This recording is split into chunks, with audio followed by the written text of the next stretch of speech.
Hi எல்லாருக்கும் வணக்கம். நம்ம அழகே அழகு சீரியலில் ராகவன் தங்கராஜ் மாப்பிள்ளனா என் பொண்ணு மேலே கையை வச்சிருவாரா, தப்பே செஞ்சிருக்கட்டுமே, அதுக்காக என் பொண்ணை எப்படி இவர் அடிக்கலாம் அப்படின்னு சொல்லி இந்த ராகவனும் ராஜலட்சுமியும் ஒன்றா சேர்ந்து ஏய் மதி, தங்கராஜுக்கு எதிராக கம்ப்ளைண்ட் பண்ணணும், எங்கள் கூட வா அப்படின்னு கூப்பிட்றாங்க. தங்கராஜ் மேலே கோவப்படுற அளவுக்கு என்ன நடந்துச்சு தெரிஞ்சுக்கிறதுக்கு முன்னாடி இந்த வீடியோக்கு ஒரு லைக் போட்டுக்கோங்க. ஸோ பார்த்தீங்கன்னா ராகவனுக்கு ஹெல்த் செக்கப் முடிஞ்சதுக்கப்புறம் நம்ம மலர் பார்த்திங்கன்னா காலையில் வேலை எல்லாமே முடிஞ்சிருச்சு, நீ ஏன் மதி இன்னைக்கு இன்னும் வாக்கிங் போகாமல் இருக்க அப்படின்னு கேட்குறாங்க. ஆனால் நம்ம மதி இன்னைக்கு கொஞ்சம் லேட் ஆயிடுச்சு, அதனால் என்ன நேரம் ஆனாலும் இப்போ நான் கிளம்ப தான் போகிறேன் வாக்கிங்க்கு, நீங்களும் வரீங்களா, அதான் காலையில் வேலையெல்லாம் முடிஞ்சிருச்சு தானே அப்படின்னு மதி மலர்கிட்ட கேட்க, வரணும்னு எனக்கும் ஆசை தான், ஆனாலும் வேலை இருக்கே அப்படின்னு மலர் சொல்கிறாங்க. என்ன வேலை, அதை காலையில் வேலை முடிஞ்சிருச்சு, மத்தியானத்துக்கு ஒரு 11 மணிக்கு மேலே சமையலை ஆரம்பித்தா கூட 12:30க்கெலாம் முடிச்சிடலாமே, நீங்களும் என் கூட வாங்க அப்படின்னு சொல்ல, அது இல்லை மதி வேலை இருக்கு, அதான் வேலையெல்லாம் அப்புறம் பார்த்துக்கலாம், நீங்களும் வாங்க அப்படின்னு சொல்லி நம்ம மதி மலரோட கையை பிடிச்சி கூட்டிகிட்டு போய்கிட்டு இருக்காங்க. அந்த நேரத்தில் பார்த்தீங்கன்னா ராகவனும் ராஜலக்ஷ்மியும் வெளியே ஹாலில் சோஃபாவில் உட்காந்துருக்காங்க. கிச்சன்லேருந்து 2 பேர் கையை பிடிச்சி கூட்டிகிட்டு போகிறத அப்படியே திருன்னு முழிக்கிறாங்க. எங்கே கிளம்புறீங்க அப்படின்னு நம்ம மதியை பார்த்து கேட்க, வாக்கிங் அப்படின்னு சொல்கிறாங்க. இந்த நேரத்துலையா, காலை வெயில் உடம்புக்கு நல்லது தானே, இந்த வெயிலையா போகணும், ஆமாம் மலரக்காவை கூட தான் போகிறேன் அப்படின்னு இப்போ பார்த்திங்கன்னா நம்ம மதி மலரையும் கூட்டு சேர்த்துக்க பார்த்திங்கன்னா, நீயுமா வாக்கிங் போகிற அப்படின்னு கேட்குறாங்க இந்த ராஜலக்ஷ்மி. அத்தை அது நானும் போகிறேன் அப்படின்னு சொல்கிறாங்க. அப்போ இங்கே இருக்க வேலையெல்லாம் யார் பார்க்குறது, வேலையெல்லாம் முடிஞ்சிருச்சு அத்தை அப்படின்னு சொல்கிறாங்க. மலரு வெந்நி வச்சிட்டியா அப்படின்னு ராகவன் கேட்க, அதை எடுத்து வச்சிட்டேன் மாமா, துணியெல்லாம் துவைக்கணுமே மலரு, வாஷிங் மிஷினில் போட்டிருக்கேன் அத்தை, நான் வர்றதுக்குள்ளே ஓடி முடித்தானே காய போட்டுருவேன், மத்தியானம் சமையல் எப்போ செய்வேன், செஞ்சிருவேன் அத்தை, அதெல்லாம் 11 மணிக்கெலாம் வந்துடுவேன் அப்படின்னு நம்ம மலர் சொல்ல, இன்றைக்கி ஒரு நாள் போகட்டும், அடுத்த நாள்லேருந்து இவளுக்கு வேலையை கரெக்டாக வைக்கிறா அப்படின்னு இந்த ராஜலக்ஷ்மி ராகவன் கிட்ட சொல்லிக்கிட்டு இருக்கும்போது நம்ம மதி மலரை முதல் முறையாக வெளியே வாக்கிங்க்கு கூட்டிகிட்டு போகிறாங்க. ரொம்ப சந்தோஷமா, நான் இந்த மாதிரிலாம் வந்ததே இல்லை, என்னையும் சேர்த்து இங்கே 6-7 பொண்ணுங்க போகிறாங்க, வாக்கிங்க்கு பொண்ணுங்களாம் வேலையை விட்டுட்டு வருவாங்களா அப்படின்னு மலர் ரொம்ப ஆச்சரியமாக கேட்க, இது இந்த டைமுங்கிறதுனால தான் கம்மியாக இருக்காங்க, காலையில் பாருங்கள் எல்லாருமே நிறைய பொண்ணுங்க வருவாங்க, வேலையை விட ஹெல்த்து முக்கியம் தானே அப்படின்னு நம்ம மதி சொல்கிறாங்க. இப்போ ரேவதி கிட்ட இந்த விஷயத்த சொல்லுவோமா அப்படின்னு நம்ம மலர் ரேவதிக்கு கால் போட்டு, ரேவதி என்ன பண்ணிக்கிட்டு இருக்க அப்படின்னு கேட்குறாங்க. நான் கிச்சனில் வேலை பார்த்துக்கிட்டு இருக்கேன், நான் என்ன பண்ணிகிட்டு இருக்கேன்னு கேட்க மாட்டியா ரேவதி, நீங்கள் உங்கள் வீட்டு கிச்சனில் வேலை பார்த்துக்கிட்டு இருப்பீங்க, அதுதான் இல்லை, நானும் மதியும் வாக்கிங் வந்திருக்கோம் அப்படின்னு மலர் ரொம்ப சந்தோஷமாக சொல்ல, இன்னொரு பக்கம் பார்த்திங்கன்னா மதிக்கு மலரோட முகத்தில் இருக்க சந்தோஷத்தை பார்க்க அவ்வளவு சந்தோஷமாக இருக்குது. வாக்கிங் போகிறது உடம்புக்கு நல்லது ரேவதி, இப்படி வீட்டுக்குள்ளே இருக்கக்கூடாது அப்படின்னு நம்ம மலர் பார்த்திங்கன்னா ரேவதி கிட்ட ரொம்ப சந்தோஷமாக பேசிக்கிட்டு இருக்க, ரேவதிக்கும் வாக்கிங் போகணும்னு ஆசை வந்துருச்சு. நீங்கள் எங்கே வாக்கிங் போய்கிட்டு இருக்கீங்க அப்படின்னு ரேவதி கேட்க, எங்கள் வீட்டு பக்கத்தில் பார்க் இருக்குல்ல, அந்த பார்க்கில் தான் நானும் மதியும் ஒன்றா வாக்கிங் போய்கிட்டு இருக்கோம் அப்படின்னு சொல்லி முடிக்கல. இங்கே ரேவதி பார்த்திங்கன்னா ஒரு பேஸ்கெட்டை தூக்கிக்கிட்டு, அத்தை பருப்பு எண்ணெய் எல்லாம் வாங்கணும், நான் வெளியே போயிட்டு வரேனே அப்படின்னு சொல்கிறாங்க. சமையல் வேலையெல்லாம் முடிச்சிட்டியா, அதுக்கு தான் அத்தை தேவைப்படுது, நான் போய் வாங்கிட்டு வந்துடுறேன் அப்படின்னு சொல்ல, சரி போயிட்டு வா அப்படின்னு தங்கராஜோட அம்மாவும் பர்மிஷன் கொடுக்க, நம்ம ரேவதி ரொம்ப சந்தோஷமாக பார்க்கில் பே அப்படின்னு நம்ம மலருக்கும் மதிக்கும் பயமுறுத்துறாங்க. ரேவதி வந்துட்டியா, நாங்கள் இங்கே இருக்கிறத பார்த்தோன்னே உனக்கு பொறாம அதானே வந்துட்ட அப்படின்னு மலர் கேட்க, அதெல்லாம் இல்லை அண்ணி, நீங்கள் 2 பேர் இங்கே இருக்கும்போது எனக்கு மட்டும் அங்கே இருக்க முடியுமா, அதான் நானும் உங்களோட சேர்ந்து சந்தோஷமாக வாக்கிங் போகலான்னு வந்திருக்கேன் அப்படின்னு 3 பேரும் ஒன்றா சேர்ந்து வாக்கிங் போய்கிட்டு இருக்காங்க. ஆமாம், வாக்கிங் போகிறேன்னு சொன்னதுக்கு உன் வீட்டுக்காரர் உன்னை விட்டுட்டாரா அப்படின்னு மலர் கேட்க, அவர் வீட்டில் இல்லை, வெளியே போயிருக்காரு, அவர் இருந்திருந்தா விட்டுருக்க மாட்டார், நான் அத்தைக்கிட்ட கடைக்கு போகிறேன்னு சொல்லிட்டு வந்திருக்கேன், போகும்போது கொஞ்சம் பருப்பு எண்ணெய் இதெல்லாம் வாங்கிட்டு போயிட்டு கடைக்கு போயிட்டு வந்ததா சொல்லிக்குவேன் அப்படின்னு ரேவதி சொல்கிறாங்க. இந்த நேரத்தில் தான் தங்கராஜ் அந்த பக்கமாக காரில் போய்கிட்டு இருக்காரு. தங்கராஜுக்கு ஏற்கனவே ரேவதி மேலே ஒரு சந்தேகம், எப்போ பார்த்தாலும் இவ ஃபோனில் பேசிக்கிட்டே இருக்கா அப்படின்னு அவருக்கு சந்தேகம் வீட்டுக்குள்ளே நுழையும் போதே நம்ம ரேவதியை பார்த்தோன்னே ரேவதி ஃபோனை கட் பண்ணாங்க. அந்த நேரத்தில் நம்ம மலரும் மதியும் பேசிக்கிட்டு இருந்தப்போ ரேவதி ஃபோன் பண்ணதை கட் பண்ணோடனே யார் கூட பேசிக்கிட்டு இருந்தா அப்படின்னு கேட்க ஃப்ரெண்டு கீதா கிட்ட பேசினேன் அப்படின்னு மொதல் நாள் சமாளிச்சிட்டாங்க. 2வது நாள் அங்கே துணி துவைக்கிற பிரச்சனையை இந்த ராஜலக்ஷ்மி ரேவதி கிட்ட சொல்லிக்கிட்டு இருக்கும்போது மறுபடியும் ரேவதி ஃபோன் தான் பேசிக்கிட்டு இருக்கா, மறுபடியும் வேற யார்ட்டையோ பேசிக்கிட்டு இருக்கா அப்படின்னு யார்கிட்ட பேசிக்கிட்டு இருக்கா அப்படின்னு நைட்டு கேட்டார். நம்ம ரேவதி பார்த்தீங்கன்னா அம்மாட்ட தான் பேசிக்கிட்டு இருந்தேன் அப்படின்னாங்க. உங்கள் அம்மா கிட்ட என்ன பேசுனேன்? அம்மா கிட்ட என்னங்க பேசிட போகிறேன், அங்கே நல்லா இருக்கியா, இங்கே நல்லா இருக்கியா, அந்த வேலை முடிஞ்சிச்சா, என்ன பண்ணுறீங்க, இதை தான் பேசிக்கிட்டு இருந்தோம் அப்படின்னு ரேவதி சொன்னாங்க. இருந்தாலும் உன் ஃபோனை கொடு, நீ யாருக்கு பேசியிருக்கன்னு நான் பார்க்கணும் அப்படின்னு சொல்லி நம்ம ரேவதியை வச்சு லாக்கை எடுக்க சொல்லி அதுக்கப்புறம் யார்கிட்ட பேசியிருக்காங்க அப்படின்னு கால் லாகெல்லாம் செக் பண்ணார் இந்த ரங்கராஜ். இப்போ பார்த்தீங்கன்னா இந்த ரேவதி மேலே ஒரு கண்ணை வச்சே இருக்கணும். இவ எதையோ சொல்லி நம்மள்கிட்ட ஏமாத்துறா, யார்கிட்டயோ எப்போ பார்த்தாலும் நாள் ஃபுல்லாக பேசிக்கிட்டே இருக்கா, நம்ம இல்லாத நேரத்தில் தான் பேசுகிறா, நம்ம வந்துட்டோம்னா மறைக்கிறா, அப்போ ஏதோ தப்பு பண்ணுறா அப்படின்னு தங்கராஜுக்கு சந்தேகம் இருந்துச்சு. இன்றைக்கி கூட தங்கராஜ் வெளியே போகிற மாதிரி போயிட்டு அதுக்கப்புறம் ரேவதி என்னெல்லாம் பண்ணுறா, வீட்டை விட்டு வெளியே போகிறாளா, யார் கூடலாம் பேசுகிறா அப்படின்னு கண்காணிக்கிறதுக்காக தான் பார்த்துட்டு இருந்தார். இந்த நேரத்தில் தான் நம்ம ரேவதி பார்த்திங்கன்னா அவங்க அத்தைக்கிட்ட சொல்லிவிட்டு பேஸ்கெட்டை தூக்கிட்டு வெளியே வந்தாங்க. இந்த தங்கராஜ் வெளியே ஒளிஞ்சிருந்தவர் இப்போ ரேவதி எங்கேயோ வெளியே போகிறாளே, கடைக்கு போகிறேன்னு சொல்லிட்டு பேஸ்கெட் எடுத்துகிட்டு வந்திருக்கா, ஆனால் கடைக்கு போகலையே, அதையும் தாண்டி இவ வேற எங்கேயோ போய்கிட்டு இருக்காளே அப்படின்னு பின்னாடியே பார்த்துட்டு வந்திருக்காரு தங்கராஜ். இப்போ ரேவதி பார்த்தீங்கன்னா பார்க்குக்குள்ளே நுழைஞ்சோடனே இவ பிறந்த வீட்டு பக்கம் வந்தோடனே சரி அவங்க அம்மா வீட்டுக்கு தான் ஏமாற்றிட்டு வந்திருக்கான்னு பார்த்தேன். ஆனால் இவ அவங்க அம்மா வீட்டு பக்கத்தில் இருக்க பார்க்குக்கு வந்திருக்கா. பார்க்கில் இவ எவனை பார்க்க வந்திருக்கா அப்படின்னு தங்கராஜுக்கு மறுபடியும் ரொம்ப சந்தேகம் வந்துருச்சு. ரேவதியை சந்தேகப்பட்டு இவளை கையும் களவுமா பிடிக்கணும் அப்படின்னு தங்கராஜ் பார்க்குக்குள்ளே ரொம்ப கோபமாக நுழைஞ்சு வராரு. ஆனால் ரேவதியோட கெட்ட நேரமோ என்னவோ நம்ம மலரும் மதியம் எனக்கு நேரம் ஆயிடுச்சு, அத்தை தேடுவாங்க, இன்றைக்கே துணி துவைக்கணும், வெந்நீர் வைக்கணும், காஃபி போடணும் அப்படின்னு என்னை விடமாட்டேன்னாங்க. இன்றைக்கி விட்டதே பெரிய அதிசயம். நான் நாளைக்கும் மறுபடியும் மதியோட வாக்கிங் வரணும்னா இன்றைக்கி சொன்ன டைமுக்கு போகணும் அப்படின்னு சொல்லி நம்ம மலரும் மதியம் ரேவதிக்கு முன்னாடியே பார்க்லேருந்து போயிட்டு வரோம் அப்படின்னு சொல்லிட்டு கிளம்பி போயிடுறாங்க.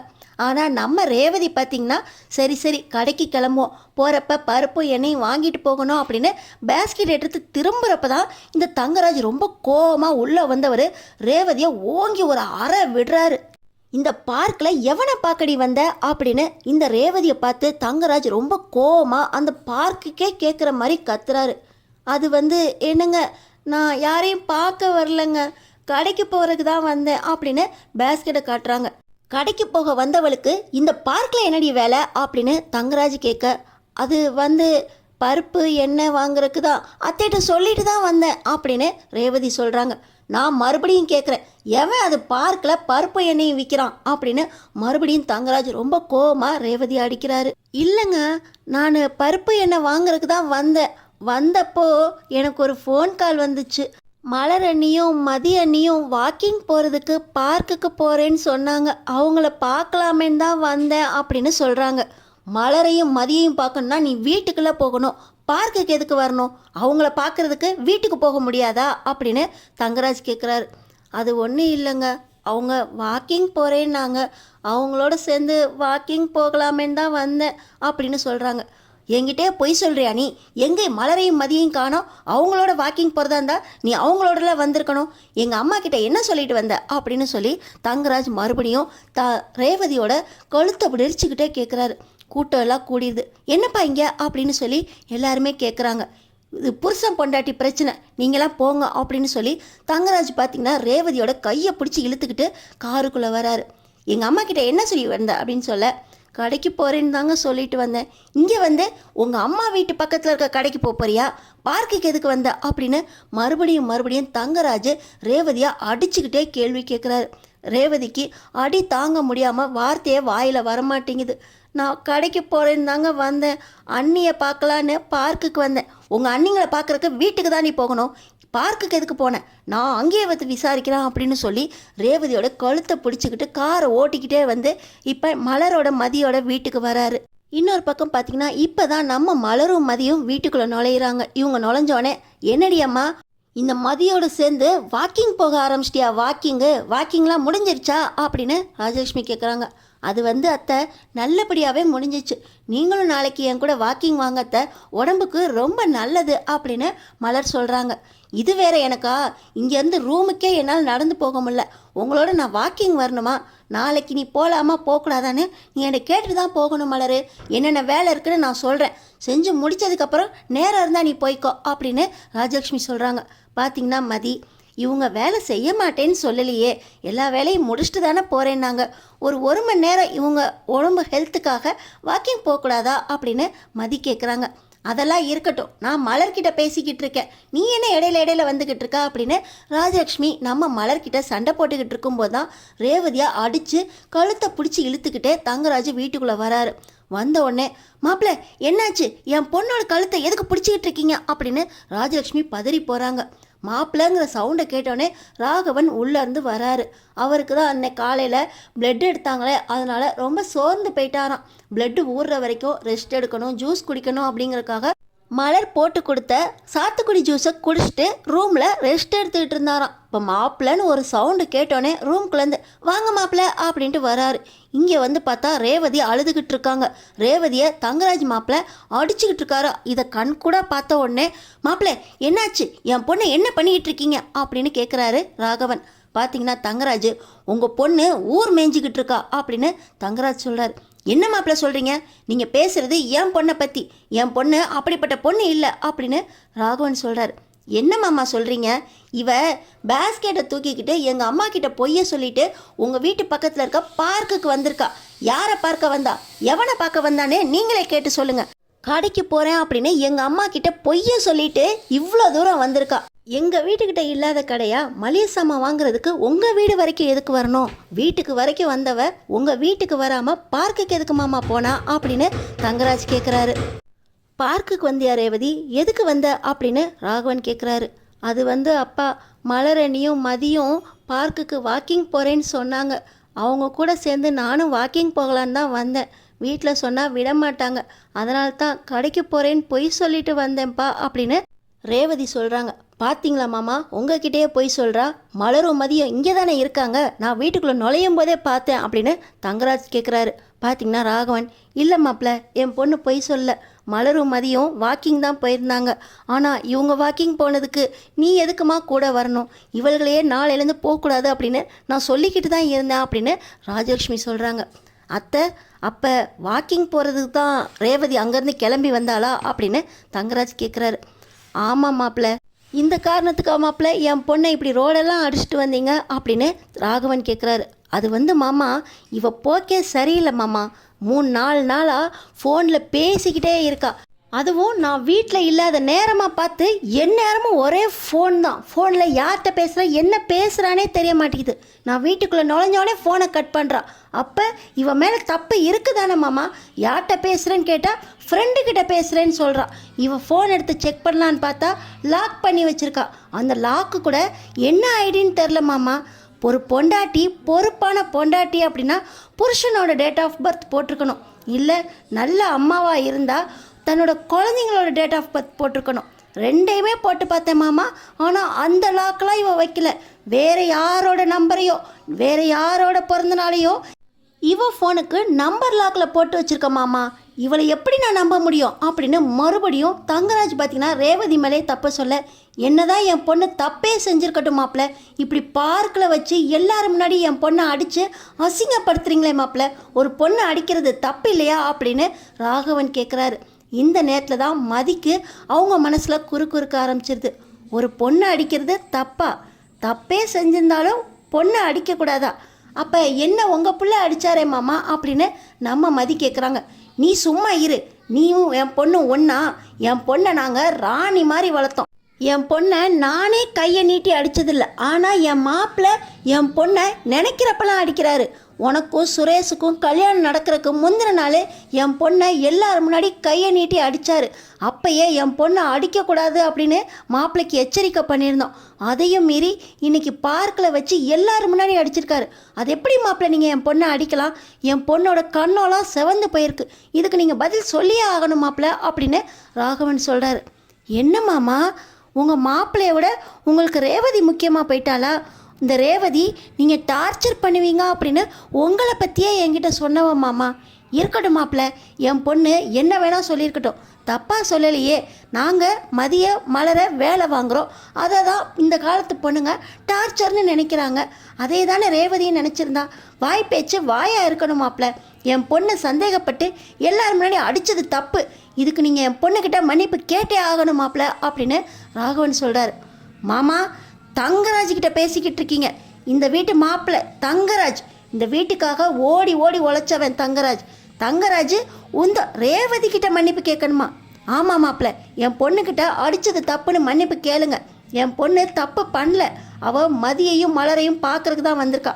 என்னைக்கும் இல்லாத திருநாளா இந்த மதி தான் மலரை கூட்டிக்கிட்டு பார்க்குக்கு வாக்கிங் போகிறேன்னு கிளம்புனா. இவங்க தான் சும்மா இருக்க மாட்டாமல் என் பொண்ணுக்கு ஃபோனை போட்டு வர சொல்லியிருக்கணும். என் பொண்ணு இவள்களை நம்பி வீட்டில் பொய்ய சொல்லிட்டு வந்திருக்கா. இதுதான் மாப்பிள்ள நடந்திருக்கணும். ஆனால் நீங்கள் என் பொண்ணை தப்பாக நினச்சி எல்லாரும் முன்னாடி அடித்து என் பொண்ணை கண்ணும் செவக்க வச்சிட்டிங்க. என் பொண்ணு தப்பே பண்ணல மாப்பிள்ள. மன்னிப்பு கேட்குறீங்களா? போலீஸ் ஸ்டேஷனில் போய் கம்ப்ளைண்ட் பண்ணவா அப்படின்னு ராகவன் கேட்குறாரு. ஓஹோ, இந்த மதியோட புத்தி இந்த வீட்டுக்கும் வந்துருச்சா? நீங்களும் போலீஸ் ஸ்டேஷன் போக போகிறீங்களா மாமா? உங்களை போலீஸ் ஸ்டேஷனுக்கு கூட்டிகிட்டு போனதே நான் மாமா. இந்த மாப்பிள்ளைய விட உங்களுக்கு உங்கள் பொண்ணு தான் பெருசாக போச்சுல்ல. ஒரு புருஷனா அவன் பொண்டாட்டி அடித்தது தப்பா மாமா அப்படின்னு தங்கராஜ் கேட்குறாரு. ஆமாம் மாப்பிள்ள, ஒரு பொண்ணை கையை நீட்டி யார் அடித்தாலும் தப்பு தான். அதுலேயும் புருஷன் என்ன, அண்ணன் என்ன, அப்பா என்ன, யாராக இருந்தாலும் கையை நீட்டி அடித்தது தப்பு தான் மாப்பிள்ள அப்படின்னு ராகவன் சொல்கிறாரு. நான் தங்கராஜ் மாமா. தங்கராஜ் யார்கிட்டையும் எப்பவும் மன்னிப்பு கேட்க மாட்டேன் மாமா. தங்கராஜ் எப்பவுமே சரியாக தான் செய்வான். தங்கராஜ் யார்கிட்டையும் மன்னிப்பு கேட்க மாட்டான். அதுவும் போயும் ஒரு பொம்பளை கிட்ட நான் மன்னிப்பு கேட்கணுமா அப்படின்னு தங்கராஜ் சொல்கிறாரு. இப்போ நம்ம மலர் பேசுகிறாங்க. என்ன மாமா, ஒரு பொண்ணை கையை நீட்டி அடிக்கிறது தப்பா? அன்னைக்கு சுரேஷ் மதியை அடித்தப்போ ஆம்பளை அவன் அடிப்பான் அப்படின்னு நீங்கள் தானே மாமா பேசுனீங்க. இன்னைக்கு உங்கள் பொண்ணை உங்கள் மாப்பிள்ளை அடிக்கக்கூடாது. தப்பே பண்ணியிருந்தாலும் ஒரு பொண்ணை யார் கையை நீட்டி அடிக்கக்கூடாது அப்படின்னு உங்கள் மாப்பிள்ளையே உங்கள் பொண்ணுக்காக பேசுகிறீங்க. அப்போ வேறு எந்த பொண்ணாக இருந்தாலும் நீங்கள் கவனிக்க மாட்டீங்க. உங்கள் பொண்ணுன்னு வர்றப்போ உங்களுக்கு அவ்வளோ கஷ்டமாக இருக்கா மாமா அப்படின்னு மலர் கேட்குறாங்க. ஒரு பொம்பளை கிட்ட மன்னிப்பு கேட்குறது தப்புன்னு சொல்கிற நீங்கள் அன்னைக்கு சுரேஷை மதிக்கிட்ட மன்னிப்பு கேட்க சொன்னீங்களே, அது எந்த விதத்தில் நியாயம் அப்படின்னு நம்ம மலர் தங்கராஜ்கிட்ட கேட்குறாங்க. நம்ம மலர் கேட்ட கேள்வியில் என்ன தப்பு இருக்குது? ரேவதி தங்கராஜ் பிரச்சனையில் என்ன நடக்க போகுது? கமெண்ட் பாக்ஸில் கமெண்ட் பண்ணிவிட்டு நம்ம சேனலை சப்ஸ்கிரைப் பண்ணி தொடர்ந்து பாருங்கள்.